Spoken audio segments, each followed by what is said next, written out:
남자의 박 터지는 축구 이야기 용호 쌍방이 오신 걸 환영합니다. 와. 네, 저희가 좀 외로워 박수가. 그리고 저희가 좀 밝지 않은 이유가 있습니다. 사실. 아이 그렇죠. 네, 뭐 상황이 그렇게 밝은 상황이 아니에요, 저희가. 아시안컵에 대한 얘기를 잠깐 해볼 거고요. 그 다음에 경량에 휘말린 대한민국 대표팀 얘기를 좀 해볼까 합니다. 같이 외치고 한번 시작할까요? 그러죠. 예. 용호 쌍바!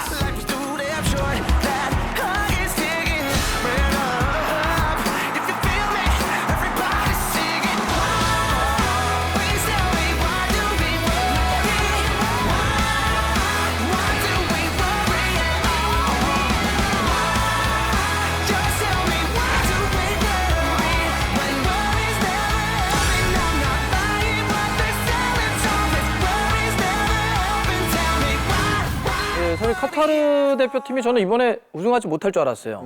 그래서 우승한 것 같긴 한데. 이게 네. 왜냐하면 지난 카타르 월드컵도 개최를 했는데 그때 경기력을 보고 저는 현장에서 너무 실망했거든요. 그렇죠. 네. 그래서 야, 이번엔 좀 어렵지 않겠냐 했는데 아피프, 알하이도스 역시 이런 선수들이 확 밀고 나가는 힘이 좋더라고요. 네. 그 다음에 아피프 이 선수는 진짜. 진짜 이 아시아권 내에서는 와, 진짜 엄청난 위력을 발휘하는 그런 선수였던 것 같아요. 근데 한 가지 저거는 좀 봐야 될 것 같아요. 카타르가 이렇게 2연패에 성공할 수 있었던 것은 이제 꾸준하게 유럽 축구, 그중에서 이제 스페인, 바르셀로나 축구를 연속성을 가지고 계속해서 받아들였고 네. 거기서 이제 한결로 좀 올렸기 때문에 좀 경기력이 나온 게 아닌가. 그래서 우리도 좀 그런 고민이 좀 필요해 보입니다. 맞아요. 요르단은 또 어떻게 보셨어요? 우리가 또 아픔이 있잖아요. 요르단은 저는 카타르 월드컵 때 마치 모로코 보는 느낌? 상당히 조직력이 좋다 이런 느낌을 좀 받았고 그러면서도 그 앞쪽에 있는 알 나이마트, 알 타마리 그리고 이제 뭐 사이드 쪽에 알 마르디 이런 개개인들의 능력도 상당히 좋더라고요. 그래서 보면 딱 수비적으로 가둬놓고 카운터 칠 때에 굉장히 그 트랜지션이 좋은 네. 그래서 실리를 거두기엔 지금 좋은 팀이었다. 확실히 이제 전통의 강호라고 하는 4강에 올라간 팀도 사실 전통의 그 5강 중에서는 우리나라밖에 없었어요. 이게 어떻게 보면 아시아 팀들의 전력 상향 평준? 뭐 이렇게 봐야 될까요? 근데 확실히 이제는 아주 만만히 볼 수 있는 팀은 아시아에도 별로 없는 것 같아요. 근데 이제 가장 우리가 쉽게 봤던 상대가 동남아시아 아닙니까? 그렇죠. 여기 인도네시아, 베트남, 태국 이런 이제 팀들이 있는데 쉽지 않더라고요.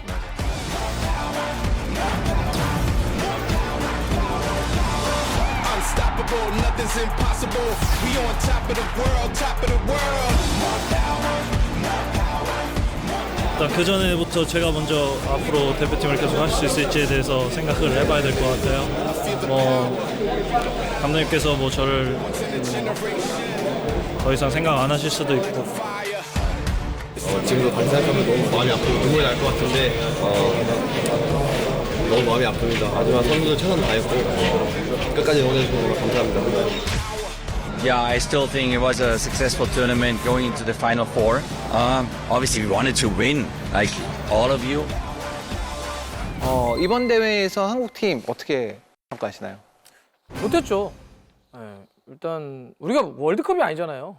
왜냐면 우리 우승을 목표로 삼았기 때문에 우승에 못 미친 거고. 네.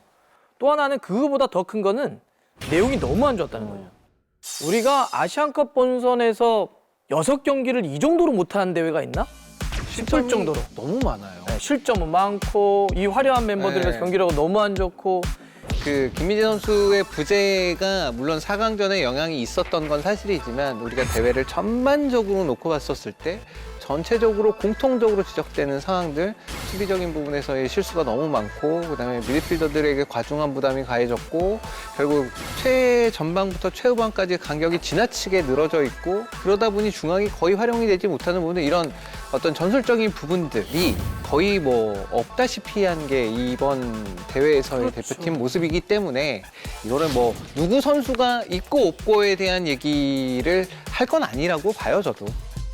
가장 이제 아쉬운 부분은 뭐냐면 우리가 어쨌든 벤투 감독 아래서 우리도 이런 스타일의 축구, 약간 주도적인 그런 스타일의 축구를 할 수 있구나라는 걸 이제 확인을 했고 그러면 이제 과거에는 조금은 이제 수동적인 축구를 했다면 이제 능동적인 축구로 이제 전환되는 과정이 있었는데 이번 대회에서의 한국 대표팀은 이거를 이거는 수동적인 축구도 아니고 능동적인 축구도 아니고 이것은 과연 무슨 축구인가에 대해서 의문이 들었기 때문에 결국에는 이 대표팀이 이렇게 좋은 멤버들을 데리고서 미래가 기대되지 않는 축구를 보여줬다는 게 가장 실망스러운 부분이었던 것 같아요. 그러니까 지금 뭐 이제 대회가 끝난 지 꽤 됐는데 뭐 아시안컵에 우리 대표팀 왜 이렇게 못했냐 그러면 이런 얘기 하잖아요. 전술 없었다. 선수 기용 실패했다. 리더십도 뭐 전혀 보이지 않았다 이런 거잖아요. 근데 이거를 한마디로 얘기하면 클린스만이에요. 정말 리더 하나 잘못 뽑으면 감독 한 명 잘못 데려오면 축구가 이렇게 망할 수도 있구나, 망칠 수도 있구나를 저는 정확히 보여줬다고 봐요. 64년 만에 우승을 노리고 출전한 대회였었는데 결과 자체가 뭐 그렇게 좋게 끝난 건 아니었습니다. 뭐 이 얘기로 자연스럽게 넘어가겠는데 4강전 전날에 손흥민 선수하고 이강인 선수 간에 다툼이 있었다라고 보도가 나오면서 이 사태가 지금은 상당히 좀 일파만파 커지게 됐습니다. 그렇죠. 우리 축구 대표팀의 아시안컵 준결승 경기가 있던 전날에 주장인 손흥민 선수와 이강인 선수의 다툼이 있었고 이 과정에서 손흥민 선수의 손가락이 부러진 사실이 뒤늦게 드러났습니다. 선수들끼리 다투고 싸우면 그걸 어떻게 옳다라고 얘기해요. 그거는 쉴드를 쳐서도 안 되고 쉴드를 칠 수도 없어요. 선수들이 잘못한 겁니다. 거기서부터 일단 꼬이기 시작했는데 더 한 발짝 나가서 제 머리를 쳤던 건 아침 출근도 하기 전에 대한축구협회에서 8시 반에 그 기사 맞습니다. 싸운 거 맞습니다. 바로 인정. 그리고 여기서 그치지 않고 사실 더 이런 것도 있습니다. 이런 것도 더 있습니다. 더 있습니다. 계속 확인을 마치 선수들이 싸웠던 거를 중계 보도를 하는 것처럼 합니다. 그러면 협회는 어쨌든 간에 이 대표팀 선수들을 관리 감독할 책임이 있는 의무가 있는 기관인데 이걸 이렇게 수수방관하다시피 한 것도 저는 이해가 안 가요. 이게 정말 네. 더 이해 안 되는 거를 말씀드리면 그렇게 인정을 하고 전력강화위원회가 열렸잖아요. 그건 이제 브리핑을 할 때 기자들이 또 물어보죠. 그 그쵸. 이슈에 대해서. 그거에 대한 거 이번에 다 그럼 파악을 하셨냐 그랬더니 뭐라고 대답하느냐. 네, 사태 파악을 하고 있고요. 그 사안이 이제 어느 정도 파악이 되면은 뭐 다시 말씀드릴 기회가 있을 것 같습니다. 굉장히 황당하지 않습니까? 그러면 만 하루 전에 맞습니다라고 한 인정은 뭐예요? 구체적인 파악도 하지 않고 그때는 인정하고 하루 전엔. 물론 누가 어쨌든 간에 뭐 이강인 선수가 진짜로 그렇게 했다면 그건 잘못된 거는 당연히 잘못된 당연히 잘못된 건데 잘못된 거에 대해서는 잘못된 거에 대한 처벌 혹은 징계를 받으면 되는 거예요. 근데 이거는 이 외부에 나가면서 이게 지금 있었던 일인지 아닌지도 막 사실관계도 불분명한 일을 계속해서 덧붙여지고 그러면서 마치 대표팀이 정말로 다 조각조각 분열된 듯하게 이렇게 비춰지니까 저는 그게 되게 속상해요. 이거 어떻게 수습하려고 이러는 거예요? 아니 클린스만 감독 전술 능력은 떨어져도 매니징 잘한다며요. 이 문제가 이렇게 격하게 퍼지도록 뭐 한 거예요 도대체? 저는 클린스만 감독에 대해서 뭐 여러 가지 실망스러운 점이 있지만 가장 실망스러운 건 결국 이거예요. 이 사건을 자신이 그 아시안컵 대회에서의 실패했던 이유 중에 하나로 이걸 들었다는 게 최악. 네, 정말 진짜 최악이죠. 최악 중에서도 최악인데. 같이 일한 사람 탓으로 돌려버리면 누가 그 리더를 믿고 따라가겠습니까? 전 이거는 절대 축구판에서 있을 수 없는 일이 벌어진 거예요. 싸워서 4강 경기만 안 좋았다 그러면 그게 맞을 수도 있어요. 그죠? 근데 4강만 안 좋았나요? 그 앞에 있는 5경기. 그것도 역시 이강인과 손흥민 때문에 망친 거예요? 첫 번째 경기는 이강인 선수 없었으면 못 이겼어요. 이강인과 손흥민 선수가 자기를 갈았었잖아요. 그래가지고 먹살 잡고 여기까지 왔는데 그렇게 해가지고 온 거고 안 좋았기 때문에 선수들도 막 격화되고 스트레스 쌓이고 그래서 터진 문제를 마치 터져서 안 좋았다.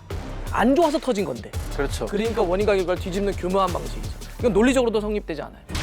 대한축구협회는 해당 논의를 종합적으로 검토한 끝에 최종적으로 대표팀 감독을 교체하기로 결정했습니다. 자, 임원회의 그리고 전력강화위원회 회의에 거쳐서 또 임시 임원회의까지 열어가지고 결국은 클린스만 감독의 경질 확정이 됐습니다. 그래서 저는 이제 뭐 클린스만 감독 경질 이러면 이제 끝난 거냐?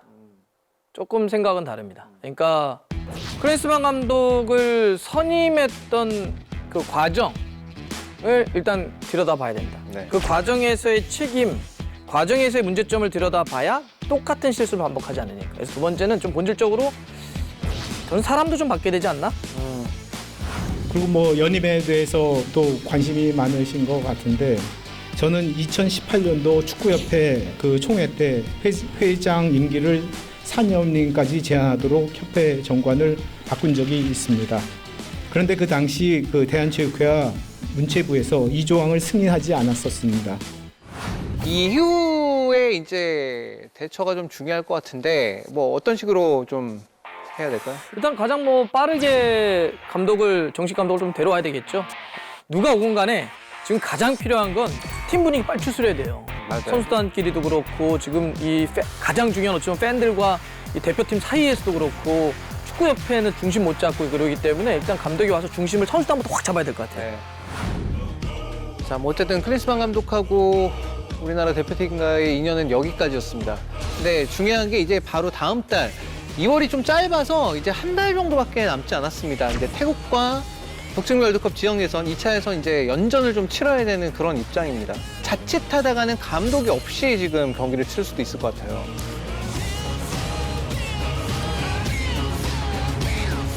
저는 개인적으로는 K리그를 맡고 있는 감독에게는 겸임을 안 시켰으면 좋겠는데. 그렇죠. 시즌 초니까. 저는 진짜 길게 봐서는 9월까지도 좀 넉넉하게 생각을 해야 될 것 같아요. 그걸 잘 뽑아야 된다는 네, 잘 거죠? 뽑아야 된다는 거죠. 그 전에 어떤 인적 쇄신을 비롯해서 시스템적인 어떤 개혁이 협회 내에서 이뤄진다면 더더욱 좋고요. 그렇죠. 예. 아무튼 이제 월드컵 2차 예선에서 한국이 떨어질 일은 없겠죠? 아니 이 안심을 못 하겠어 이게 지금. 자, 저희 오늘 상황이다 보니 굉장히 좀 우울한 얘기를 많이 했던 것 같은데 사실 오늘이 그 스포츠 매거진 900회가 되는 날이라고 합니다. 이야. 보니까 2년 전이면 3년 됐나요? 2021년 4월 779회부터 저희가 함께하기 시작했고 네네. 이번 이제 900회니까 그래도 꽤 많은 시간이 있었어요. 맞아요. 네. 형님 어떻습니까? 저랑 방송하는 거 어떠신가요? 앞에 있잖아요. 좋아요.